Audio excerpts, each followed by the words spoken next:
Hello, আসসালামু আলাইকুম। সবাই কেমন আছেন? I hope সবাই অনেক বেশি ভালো আছেন। আজকে আমি আপনাদের সাথে শেয়ার করব crispy chicken fried rice recipe. আর এইটা এত ইজি আর এত মজা খেতে। সো ফার্স্টে আমি চিকেনগুলো কিউব করে কেটে নিয়েছি আর সাথে দিয়ে দিয়েছি অল্প পরিমাণে আদা রসুন বাটা। তারপর আমি মরিচের গুঁড়া এড করে দিয়েছি। তারপর দিলাম black pepper, dark soya sauce and tomato sauce.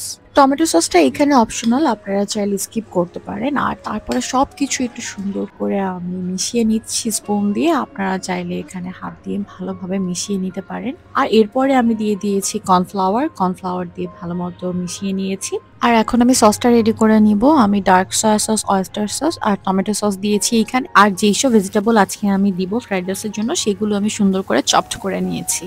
এখন চিকেনগুলো খুব সুন্দর করে ভেজে নিতে হবে। চিকেনগুলো একটু ক্রিস্পি করে ভেজে নিতে হবে। যখন চিকেনের কালারটা একটু ডার্ক ব্রাউন হয়ে আসবে তখন চিকেনটা বুঝে নিতে হবে যে হয়ে গিয়েছে। আর এই পর্যায়ে আমি চিকেনগুলো উঠিয়ে নিলাম। আর এরপরে প্যানে দিয়ে দিলাম রসুন কুচি, তারপরে দিলাম পেঁয়াজ কুচি আর আমি যে ভেজিটেবলগুলো কেটে রেখেছিলাম সেইগুলো দিয়ে দিলাম। এখন সব কিছু আমি কিছুক্ষণ সটে করে নিব ভালো মতো। আর আমি কিন্তু এখানে ক্যাবেজও দিব, বাট ক্যাবেজটা আমি লাস্টে দিব। কেন দিব সেটা আমি একটু পরে বলছি। আর এখন হচ্ছে আমি ডিমটা এখানে দিয়ে দিলাম। দেন আবার সব কিছুক্ষণ সটে করে নিব। আর দিয়ে দিচ্ছি রাইসটা কিছুক্ষণ সটে করে নিয়ে আমি যে সসটা বানিয়ে রেখেছিলাম সেটা দিয়ে দিচ্ছি। আর এরপরে সব কিছু ভালো মতো মিশিয়ে নিচ্ছি আমি। এরপরে আমি ক্যাবেজ দিয়ে দিব, যেটা বলেছিলাম ক্যাবেজটা লাস্টে দিলে একটু ক্রাঞ্চি থাকে, আমার কাছে একটু ক্রাঞ্চি ভালো লাগে।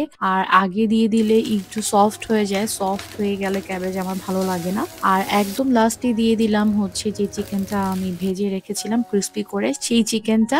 আর এরপরে দিয়ে দিলাম সামান্য পরিমাণে ব্ল্যাক পেপার। দ্যাটস ইট, আমার ক্রিস্পি চিকেন ফ্রাইড রাইস একদমই রেডি। এইটা খেতে ট্রাস্ট মি অনেক মজা। আর এই যে আমি গরম গরম সার্ভ করে ফেলেছি। আজকের এই রেসিপি আপনাদের কাছে কেমন লেগেছে আমাকে জানাবেন। আর সবাই ভালো থাকবেন। আল্লাহ হাফেজ।